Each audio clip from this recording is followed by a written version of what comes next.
building dreams and achieving more, telling it just like it is. Most of all, keeping it real. Are you ready for real talk? Changing lives and communities. Real talk. Saving all our families. Real talk. Bringing hope for you and me. Real talk. Real talk with Judy. Real talk with Judy on the radio. Real talk with Judy. Real talk with Judy on the radio.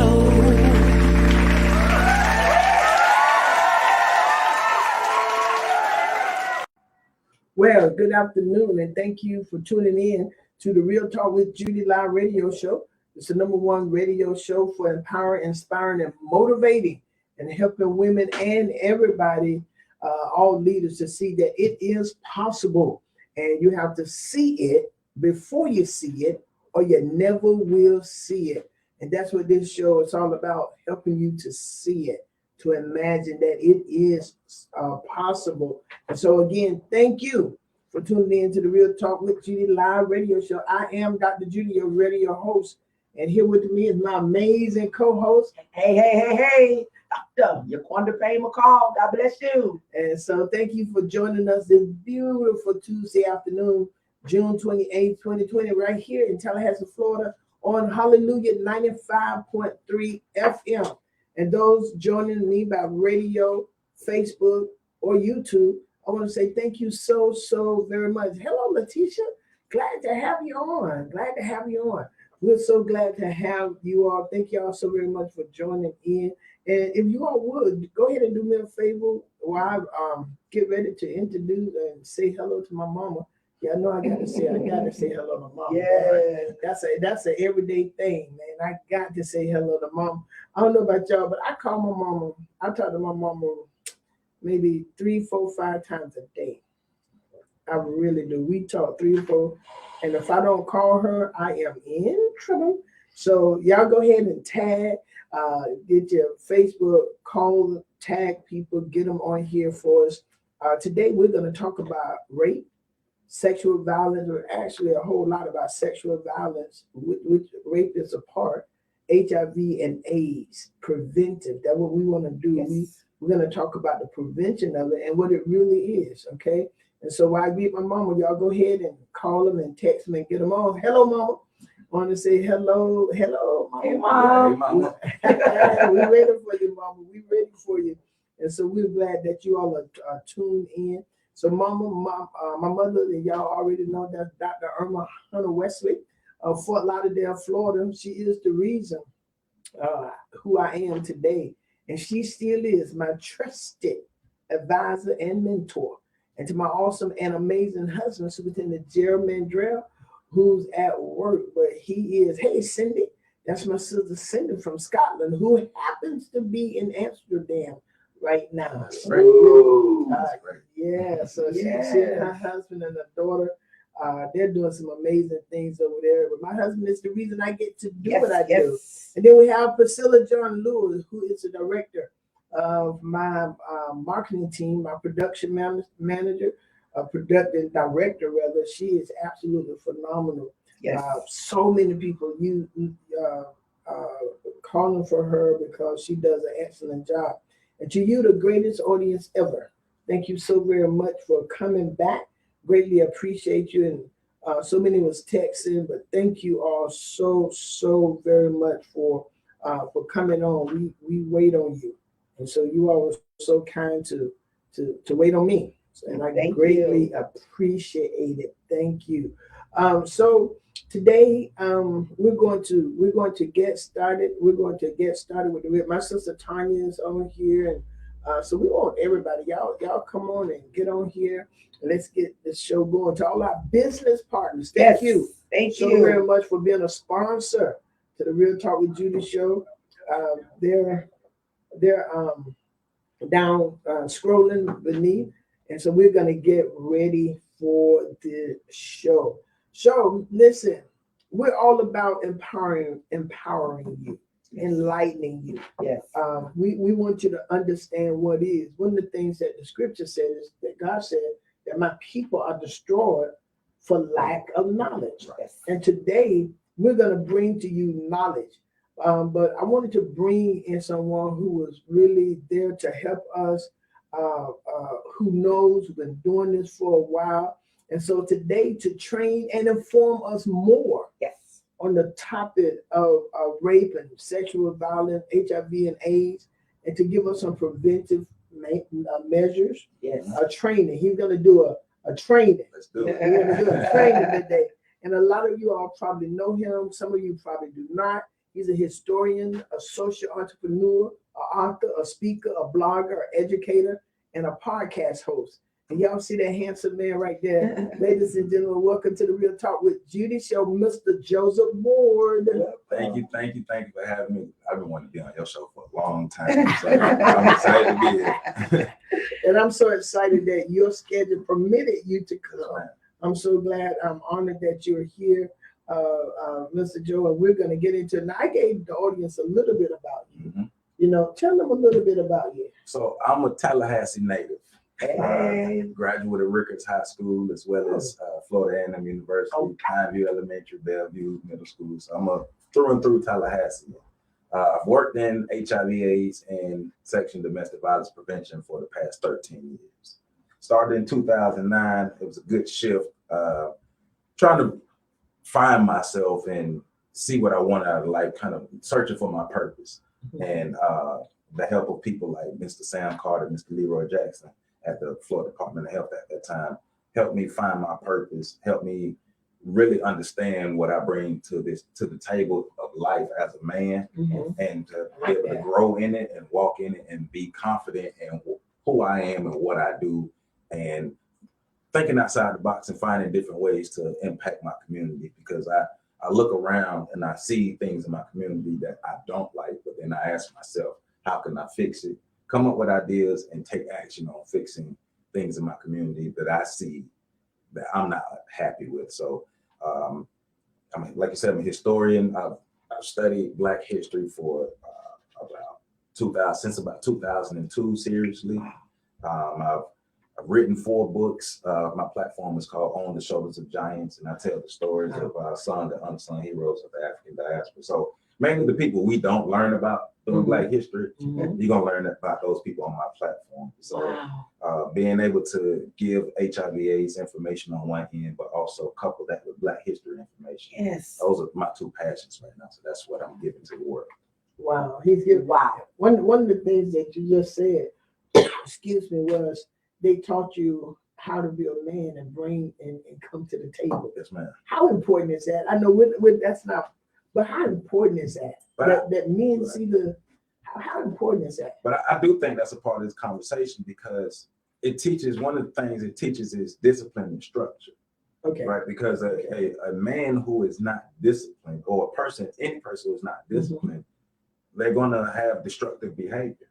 Okay. And I just believe any man specifically that calls himself want to build something, want to be about something, but you live in a community where others have sacrificed before you for your community to be where it is, for you to be where you are. So I do think we all have a certain obligation to give back to our community, and I can be in a better position to give back the best man that I am. So that's why those 2 men I definitely give credit.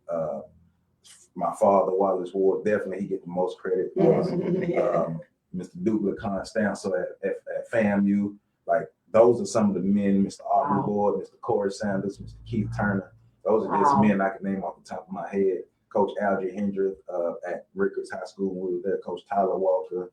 I've had a number of men in my life that played a role into me being where I am today. So that's how I know that manhood, seeing real manhood, is important, because it's going to be able to produce a good crop of men that are actually productive citizens who will help to uplift, empower, and protect our community, rather than producing a crop of men who may be destructive.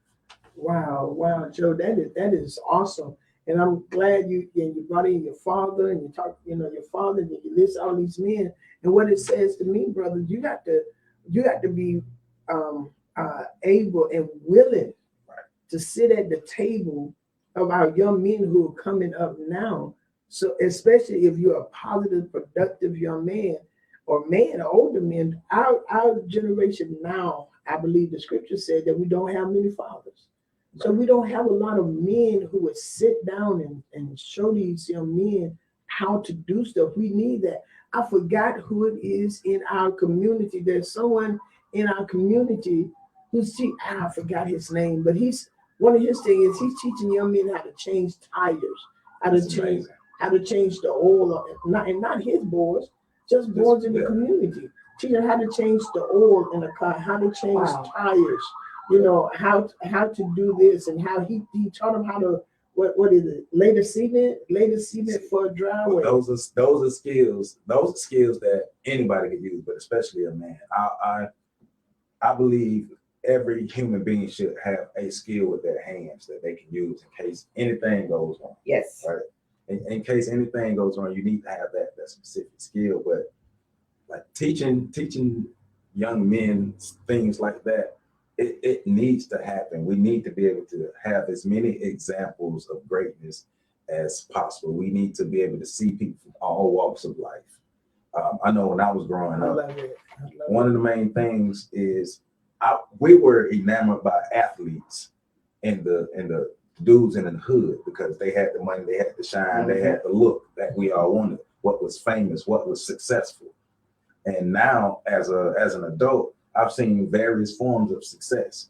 So it's just, all right, I've seen success in so many different ways. And a lot of times what we think is success is not necessarily success. It just looks like it on the outside. It has a shell. Yeah. But once you dig deep into it, it's not as successful as you thought it was. So getting our community period on the path to where we are taking the right actions and the right steps to improve our lives literally and not just talking about it. We don't need to just have some figurative fame or figurative success. It needs to be real. Because you can't pass like figurative success and figurative wealth down to the kids. Right. We talk about generational wealth. We talk about nation building. We talk about family building. Let's do those things and have something to pass down so our kids won't have to struggle the way we did. Man, this is good. And he's getting, because all of those things lead us right to where we're going, because we're going to talk about preventative measures to help us with a outburst of things that's still happening. Right. But if we can get a hold on them somewhere, at least we can slow it down. Right. Or at least we can perhaps help the next generation or even some in this generation to be mindful of what could be as far as our body is concerned when it comes to sexual violence, when it comes to HIV and AIDS, and rape, y'all, because even talking with Joe, Dr. Q and I, we were listening, y'all, there are some things that we can do to help to not put ourselves in certain situations. This man got some good advice, and I'm glad it's coming from a man perspective. So we can understand some things. Right. And so we're going to talk about the sexual violence. We're going to talk about rape. So we're going to talk about HIV. So y'all, this is going to be a conversation that may deal with some things that you're not comfortable with, but you need to know. That's right. We really need to know. So we was outside and we was talking about sometimes with some of these young men, they get in trouble because you have to think. Yes. You know, we got a situation right now. Where a young man who's in school, but was called over to a younger house at a certain time of morning where, you know, that wasn't, I think the young folks or some of the people from my age call it a booty call. A booty call. Yes, sir. And still a booty call. It's still a booty call. Okay, a booty call in my age, a booty call now.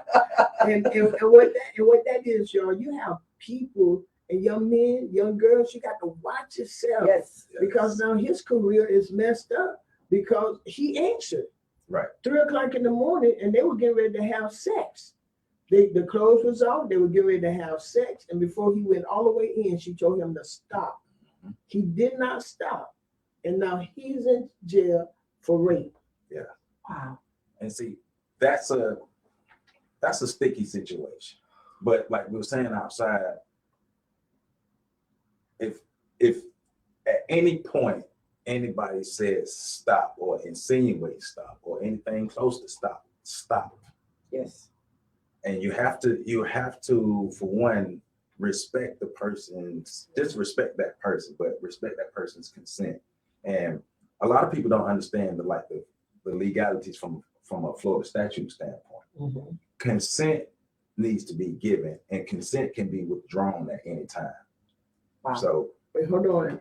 Wow. Somebody type that down. Consent can be given and consent can be withdrawn at any time. Right. And the moment it is withdrawn, according to the Florida statute, if you keep going and they say rape is alleged rape. It could be considered. It can be considered rape. Right. You're gonna have to get Perry Mason on that one. Perry. Right. You know, but that's because we got to understand this, and sometimes, and we want to help you because we're seeing so many. This young man was a junior at family in school, Yeah. but now he's in jail for rape, Yeah. alleged rape. It hasn't been Right. proven yet, so Yeah. it's still alleged Yeah. rape. And it's also on the front end, because like we talked about prevention on the front end.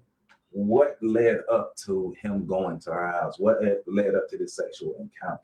So I know it's not ideal, and I know this is not something that we're taught, and it might not be seen cool or sexy or whatever. But if somebody is saying, "Hey, come to my house," well, what are we doing? Yes. I need to know exactly what I'm coming over there for. I need to know exactly what we're doing. I need to know what you're agreeing to, what you're not agreeing to, so I can make the decision if I'm going to come to your house or not. Wow. Especially if sex is on my mind. Mm. If sex is on my mind, I need to make sure that you want to have sex. That's right. And I need to make, not only that, I need to make sure you want to have sex the way I want to have sex. Like, we need to be on the same page. Woo. Because if we're not on the same page, once again, you're not giving consent to do something that you might want to do. You have to give consent from, I always tell people, from the head to the feet, from the front to back, any angle, all around the body. Think about consent, think about protection, think about prevention. You have to think forward. If you're not thinking forward, you could be jeopardizing yourself, you could be jeopardizing your future. And it's just that serious. Just that serious. Wow. And I know someone said, well, why is she talking about this? Because we're having a lot of young men, young ladies now getting in trouble because they're not thinking. You got a future ahead of you, and this is with everything in life. You got a future ahead of you. Think about everything. And as Joe just said, every angle. That's with sex. That's with everything, y'all. Think about every area. You know, we was just told that a 6th grader is pregnant from a 7th grader. Wow. You know, we had a 6th grader in our city pregnant from a 7th grader. Wow. And we can't hide this stuff under the rug, y'all. We got to deal with this stuff. Yeah. We got to, and so we want to do the preventive. My pastor, Bishop Shepherd, used to tell us the best way not to fall off the roof is don't get up there. Right? That's the best way. He said that's the best way not to fall off the roof. And that's true, y'all. So the best way not to get caught in some stuff, don't even do it. Right. That's number one. Okay. However, we do know people are getting on the roof.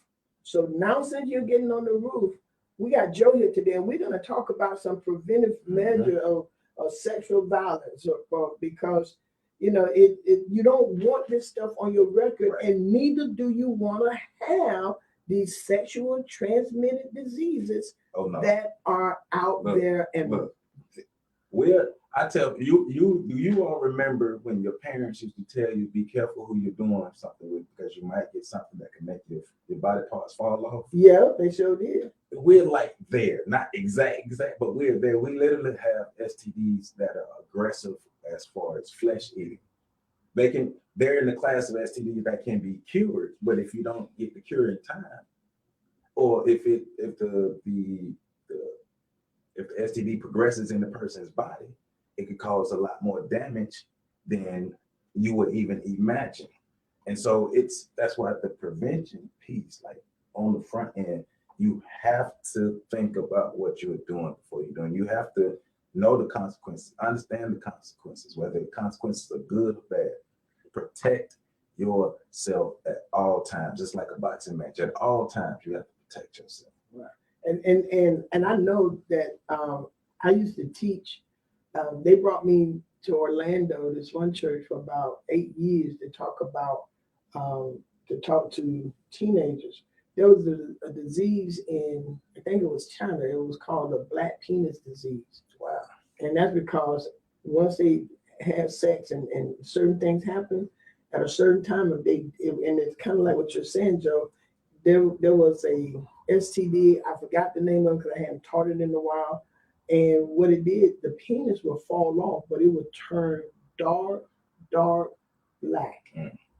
It sounds like when we have, it's a form of chlamydia called lymphogranuloma venereum. I don't think it's exactly that, but lymphogranuloma venereum is a very aggressive form of chlamydia that is here in this area, that is here in this 12-mile radius of Florida and Tallahassee, everything around here, and it's very aggressive, and if not treated enough time, it could cause the body part to balloon, turn black, and then fall. Yeah. That's what it sounds like. And I showed them pictures. And y'all, we want to help because so many times we think, okay, I can just do this, I can do this.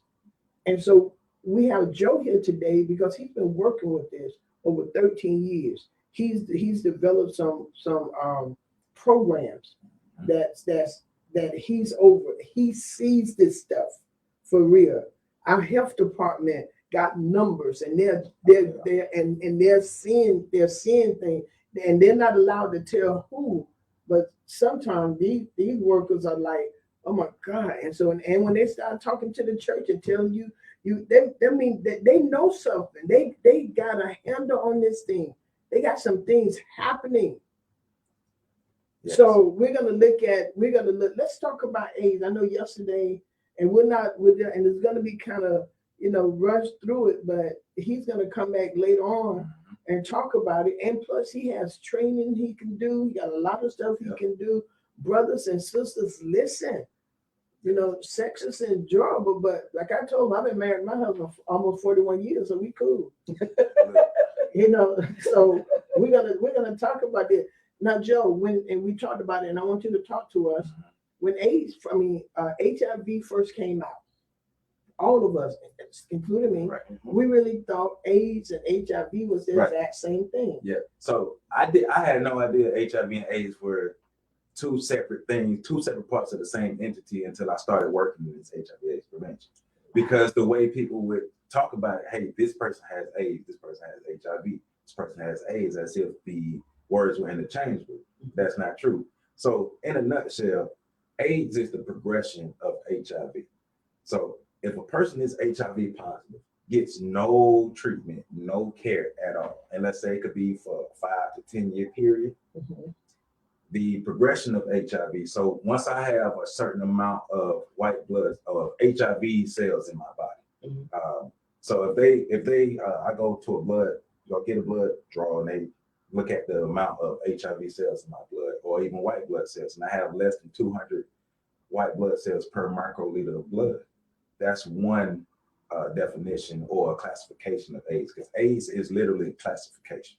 It's not something you can catch, it's a classification. So the two definitions is, the first one is do the blood draw, and I have less than 200 white blood cells per microliter of blood. That's the first definition according to the CDC.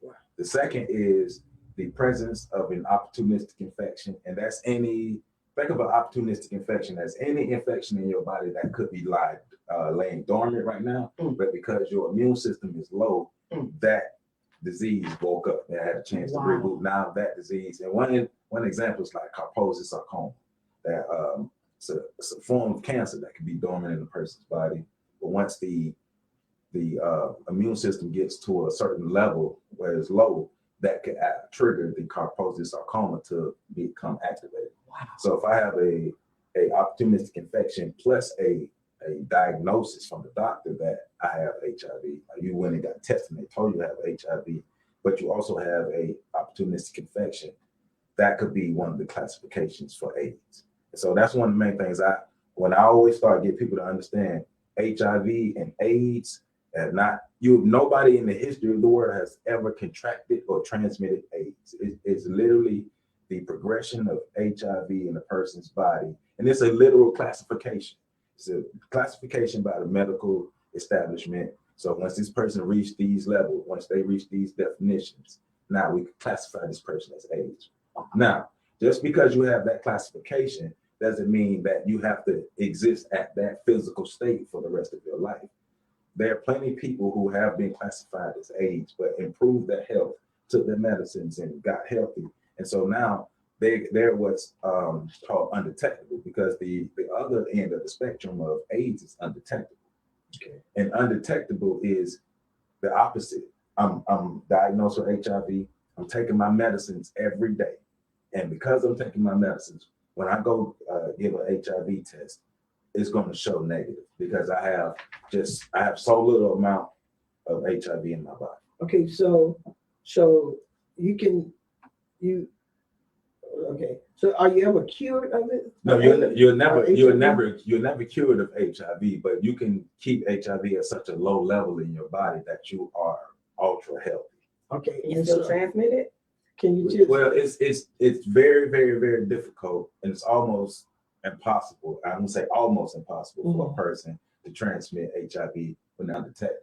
Now, the thing about that is it's always the human element that would increase the chances of HIV being transmitted at the detectable level. At the undetectable level. So if I reach my undetectable state, but I decide not to take my medicines for a couple of days, my white blood cell or the amount of HIV cells in my body will increase.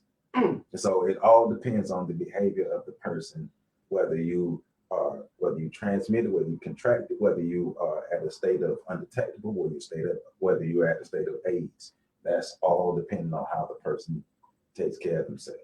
Wow. so once you're diagnosed with HIV but you're in stage 1 and you haven't got to that severe stage yet, Right. where you're going to be classified as AIDS. Right. AIDS, could you at that point with HIV taking medication? Do they put you on medication? Well, yes. Now you do.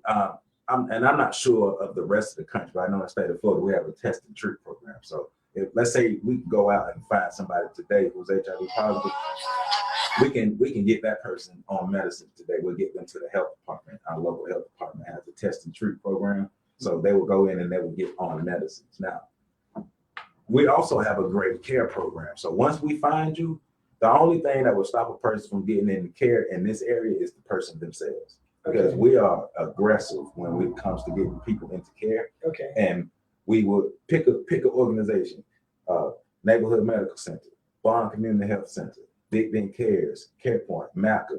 Pick an organization that you would want to go to for your care. Okay. Wow. And so and as I'm looking to this, one of the things I'm gonna tell you what I love about God, because I know when we first started with HIV and everything, they said it was a gay disease and so forth. Right. But and I know that it started somewhere with a monkey, right? Well, okay. Okay, so Because a monkey transported to a human or something like that. That's one of the. See, there are several. I guess you could say origin stories of it. Okay. That's one of the most popular ones that somebody in the Congo came in contact with what they call like the vervet monkey. So a vervet, I guess if people remember the movie Aladdin and the little monkey, Yeah. so the vervet monkey would resemble that type of monkey. So Okay. the story is a person either came in contact with that, or a chimpanzee may have come in contact with the vervet monkey, then the human come in contact with the chimpanzee, and either sexual contact or eating the meat, and that's one of the origin stories of it. Right. Okay, but as I was saying, what I like about God, He still loves us enough, regardless of how the sin started or who supposedly, I know a lot of people said it was a curse on the gay population and all that. This is what I love about God, Dr. Q. He still gave man wisdom and understanding how to get a medicine on this earth to help us. Well, yeah. So this is one of the parts that I do love is the evolution of the medicines. Now, I'm not a medicine expert, but we get a chance to go to certain meetings with drug rep companies, and we have brilliant pharmacists like Dr. Antonio Carrion And Dr. Gerald. Yes, sir. Yes, sir. Yeah. Yes, Yeah. Dr. Danielle Williams, Dr. Brianna Journey. There's three of the ones off the top of my head. They are brilliant pharmacists, and working with them helps me understand the medicines better. So when I go out to the community, because you're taking these 26-letter words, and I got to take this into the community, and the drug reps in the community don't speak the same language. So I have to be the conduit between that. But it's just understanding the evolution of drugs over time. So think about this. Let's say in 1985, people were taking a handful of drugs, maybe 10, 20 drugs a day. Now you just need one pill, one small pill. Wow. There's a drug called Cabenuva. So Cabenuva is, they've transitioned to injectables. So for the first 30 days, you will take the pill because we want to make sure the person is adhering to the medicine. Then after that, you're going to get a shot every 2 months. And this is the new wave of HIV drugs that we're going. So going from pills that felt like they were 12 inches to a small pill that a person can take. And then I think about someone who may be like me. I don't like swallowing pills. And so I knew if I was HIV positive, especially even 10 years ago or 15 years ago, it would have been difficult for me to take my medicine.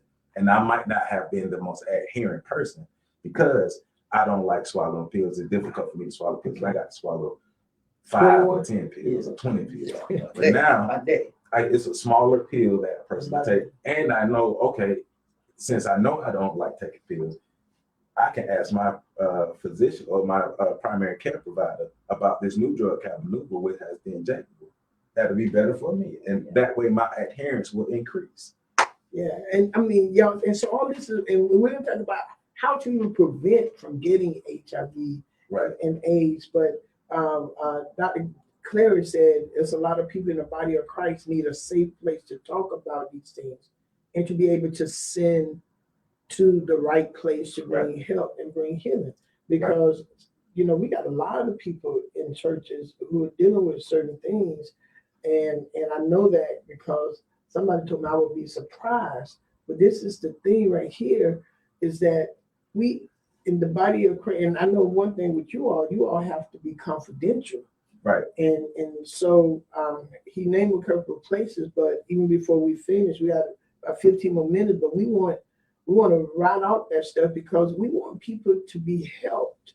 You know, we really do. We don't want you to suffer in silence and not take your medicine because you're scared to go get it or anything like that. But we want to provide this place. Another question says, is it possible for someone to get this treatment for HIV that don't have health insurance? Oh, yes.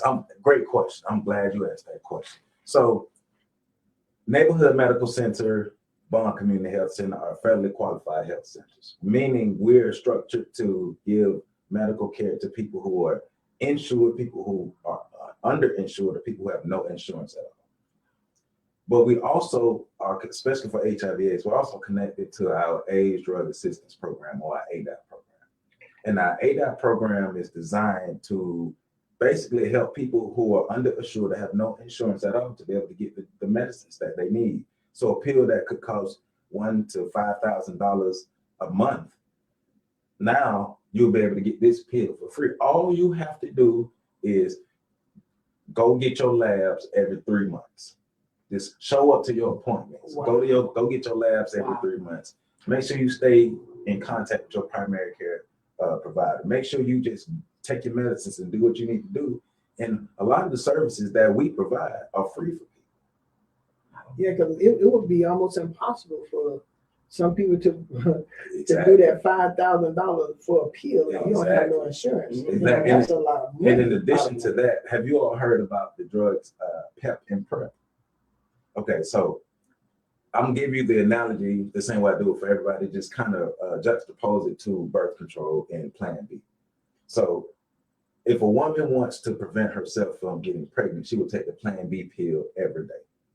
So if a person is at risk of contracting HIV because of their sexual behavior, they will take the drug PrEP, the PrEP. They need to take PrEP every day in conjunction with using condoms. But PrEP is a prophylactic oral contraceptive or oral prophylactic that a person can take that could help from an internal standpoint prevent the transmission of HIV/AIDS. But once again, you have to use PrEP in conjunction with the condom. So think about a person taking PrEP the same way as you would think about a woman taking the birth control pill every day. If I do not take this pill, I'm going to put myself at a greater risk of contracting HIV. Wow. Now, the PEP is the post-exposure prophylactic. So think about that as like the Plan B pill. I call it the literal HIV Plan B pill because it literally is a Plan B pill. So just like the birth control Plan B pill, you have 72 hours from your sexual encounter to get this pill into your system to help prevent the transmission of HIV/AIDS in the person's body. So both are free. Neighborhood Medical Center, come to us. Bond Community Health Center, go to them. Florida Department of Health here, go to them. Or come to Judy Mandrell and she'll tell you don't even have sex. Don't do it. Absolutely. If you ain't married. Right. And so but this is the thing, y'all. We have a problem in our area. We have a problem in our area.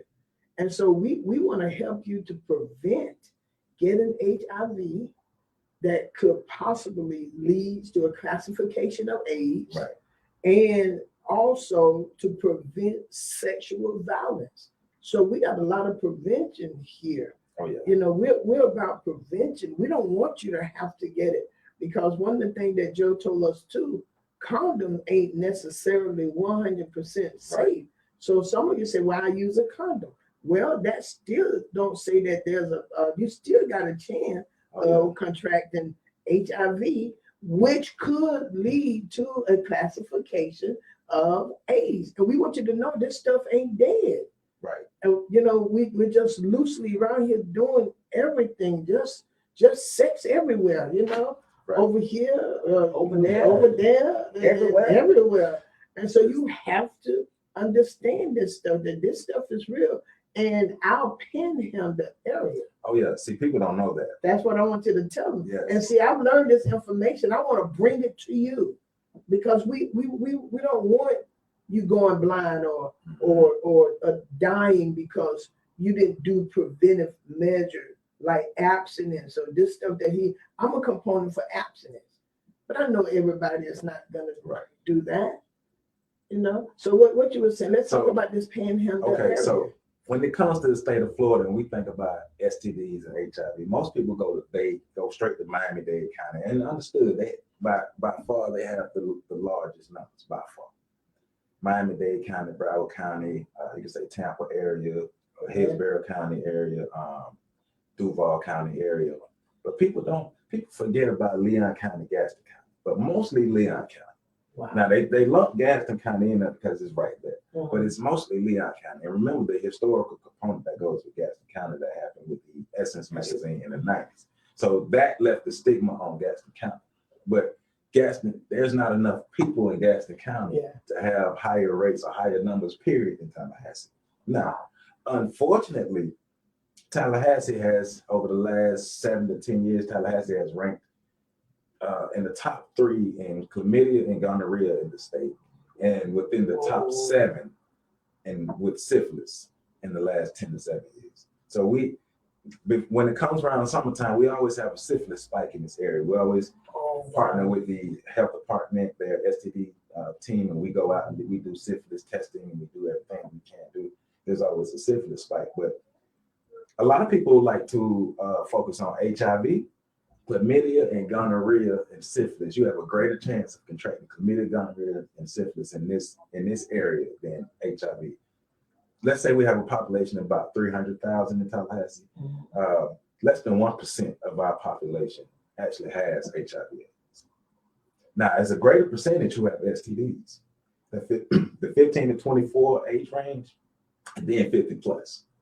See, people wait. 15 to 24. 15 to 24. And then 50 plus? Yes. 50?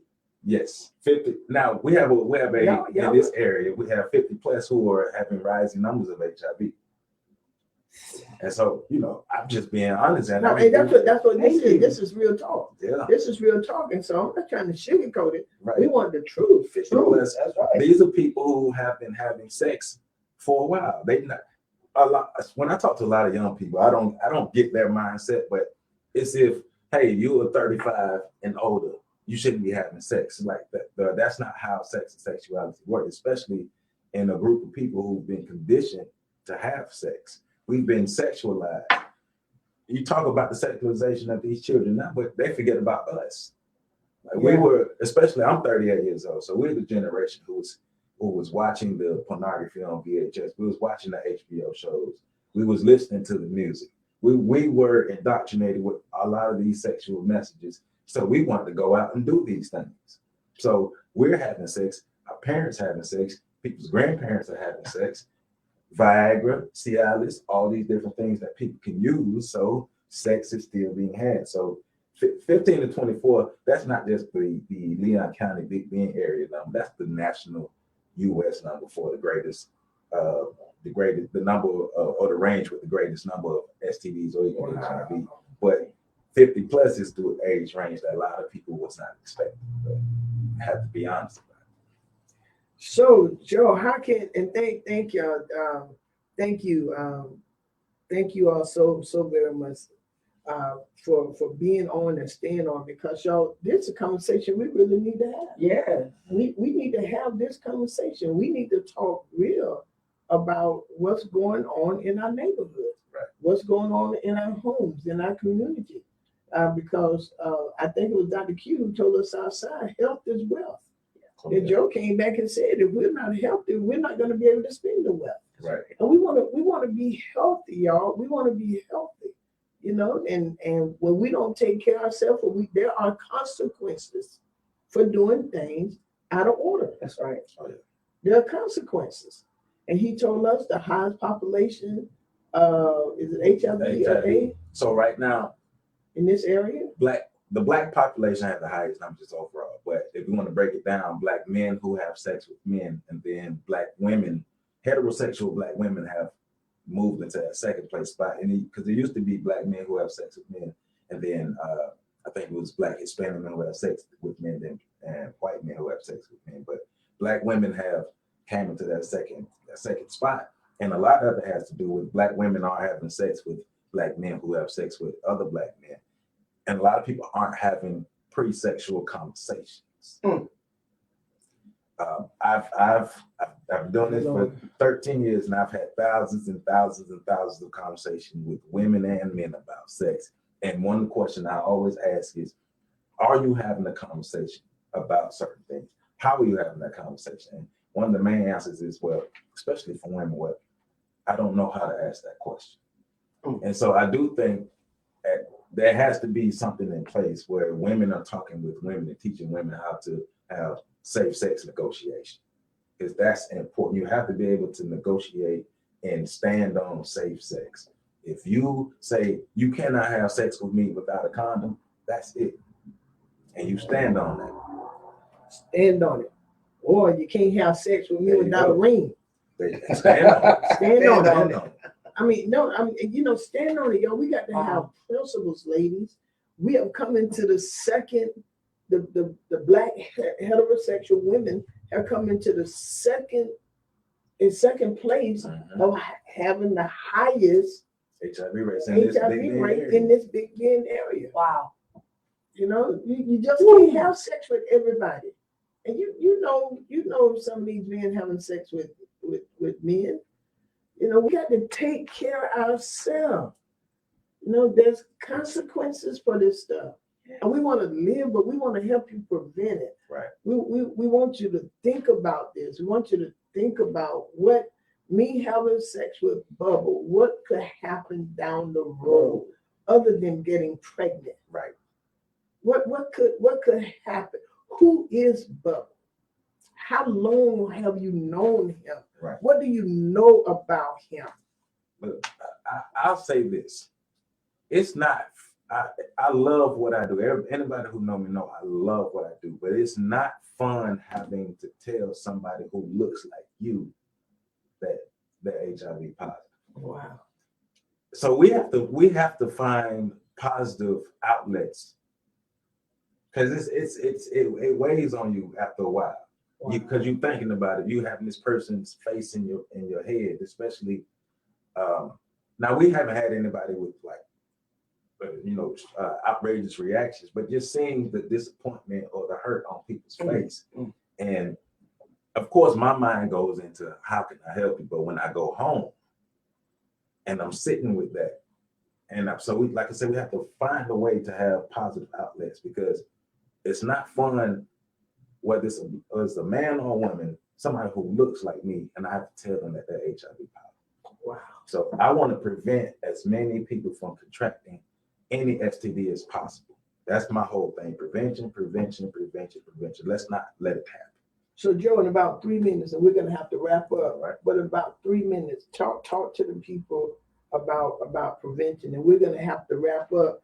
But we got some people saying they want a continuation of this talk, and then we may even have to just have a community something where you can come in and talk, and they can come in and ask questions, and let's see what we can get going. So Joe, just go ahead and wrap it up for us right quickly. All right. So, like I say, one of my main messages I always give people is you have the power to take control of your life. You have the power to protect yourself. You have the power to put yourself in a position to either win or fail. Yes. We have that choice. At the end of the day, there's choice, and there's decisions and there's choices. And my decision is going to be based off the choices that I have. So if I have good choices, and this from Sam Carter, if I have good choices, then I can make good decisions. But if I had bad choices, then one of my decisions is still going to be bad. So as a wider community, it's helping, especially our youth, have better choices. But then as adults, we're making sure that we're making better choices. We're making sure that our decisions are in line with our choices because we're doing what we need to do on the front end. Prevention. It does not have to happen. If we can think forward, we need to be thinking 2, 3, 4, 5, 6 steps ahead. We need to be thinking about tomorrow. We need to think about our future. It's not YOLO. It's not you only live once, or it's only about today. No, it's about tomorrow. We're talking about, because as a community, we always talk about building up our community. We always talk about making our community stronger, empowering our community. But we have to work as a team. Yes. We have to grow as a team. We have to prevent as a team. We have to live as a team. You should be able, if you see my children, I don't have any children, but if you see my children acting out, I shouldn't have no problem with you checking my children. And I know you're not coming from a malicious place. Right. That sense of community is gone a bit. Yeah. It's gone. And I grew up with that. Yeah. Like somebody, it was always, yes, sir. My mama know everybody. So somebody I got always 3 knew women. my mama. Right. So I want us to get back to that sense of community, but I also want us to understand that sense of community helps the cultural values. It helps preserve those cultural values. And I do think a lot of our cultural values are gone, but we can resurrect a lot of our values, and especially our values that dealt on discipline, principle, structure, empowerment, love, just making sure that we're taking care of each other. Take care of yourself as an individual. Do not allow anything or anyone to break you down or bring you down. And as a community, having that respect for each other, having that self-esteem. So individual self-esteem and a collective self-esteem, and putting that all together. Because when you love yourself and you really love yourself, you have high self-esteem, you see yourself in high regard, you're not going to let anyone break you down, not even yourself. You can't even do it to yourself because that's that self-preservation that kicks in. But you won't allow anybody else to take you off your square or to bring you down because you work too hard and you got too much purpose. And you're going to win, and nothing is going to stop you from winning. This has been Mr. Joseph Ward, talking about prevention of HIV/AIDS and social violence. And we know that we were hitting the top, the surface of all of this, but as a community, as people, love yourself. We got to think about this, y'all. HIV and AIDS are not gone. Right. Chlamydia, syphilis, gonorrhea, this stuff ain't gone. It's still here. We got to take care of our community holistically. Our Black community, we need to help take care of yourself and take care of each other. Yes, ma'am. And hear me, gentlemen and men and women. No mean no. Whenever a recant is given, that's a no. And my heart go out to the young man who's been arrested, and he's not the only one, some more in there, who's been arrested because he didn't stop. But he was a junior in college, she was a sophomore, and now his life is going to be interrupted. Yes. Could be by prison, or it could not be. We don't know. But right now, he ain't been to class because he's in jail. Right. Wow. All right. So, Joe, thank you so very much. No, sir. thank And you. we're gonna come back again. One Anytime. day we're gonna come back and also we're gonna set it up in the community where we can have a longer time, and we can have we can have that Q&A. Q&A. Oh yeah, We need it, and so we can, and we'll make it big. Okay. We'll let's make do it big because I don't like to hide anything, and I just don't. Our community need help. Yes. Our Black community need holistic help. Yep. And like you said, I can only imagine, Joe, you going home and have to, in your mind, deal with those that you had to say, tell them they had HIV. Right. And y'all, please go to the doctor. If you think you have it, if you think you got any type of STD, go to the doctor. Don't be afraid. You know, and that's not just with STD, that's with everything. Don't be afraid of the answer. Go. Yeah, if you're sexually active, get tested. Right. Yeah, and we've been, and time has improved itself now. Yes. Time have from 21 pills to 1. My Lord, 21 pills to 1. That's a You long know, way. 21, That's that's a- a long way. That's a lesson. Right. Okay. Yeah, and I heard. I mean, I didn't hear. One of my cousins died of AIDS, and that's when it first came out. No cure, no nothing. They taking all them pills, Right. and all them pills weren't working at first, y'all. So God has allowed us to come a long ways. Oh, yeah. He has allowed us to come a long ways. Take care of yourself. Take care of yourself. Dr. Q, what I'm going to do, I know we got to go. We got like just right there a minute. Give me a minute of something. Oh, I packed up my notes. She got like 4 pages. She got like 4 pages of notes.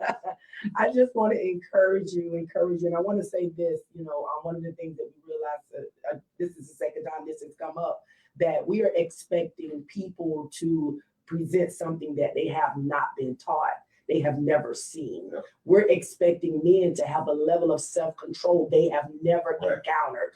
And so this is a conversation we need to have because these generations are coming up with this lack of self-control. And the Bible says each generation gets worse and worse. So we just want to encourage you that, listen, you are not alone. You are not stuck. There's too much available, too much help. Reach out. We want to help.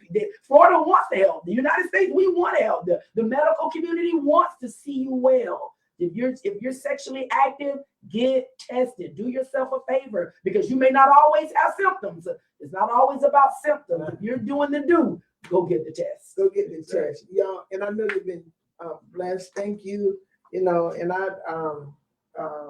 we wanted to bring this on here. Phenomenal show. Thank you. We wanted to bring this on here because y'all, I'm concerned, and when I'm hearing our health professional talk about how things are rising in this city, not just crime, y'all. Right. We got STDs on the move. We have rape on the move right here in this city. Trafficking on the move right here in this city. And we need to be taught how to prevent this stuff. And we just got to be careful. That's right. We got to be careful. So you've been listening to the Real Talk with Judy live radio show with my co-host. Hey, Dr. Q now. And Mr. Joe.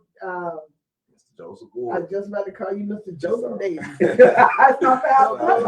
We're so glad to have you. Listen, Dr. Joseph tonight at Bible study at 7:30. Y'all already know. It's on Facebook, YouTube. There it is. Zoom Bible study tonight at 7:30. Or you can join me Sunday morning at 11 a.m. for morning worship service. Again, this has been Real Talk with Judy, and we want to help you prevent rape, sexual violence, and HIV/AIDS. We must deal with it. That's Real Talk.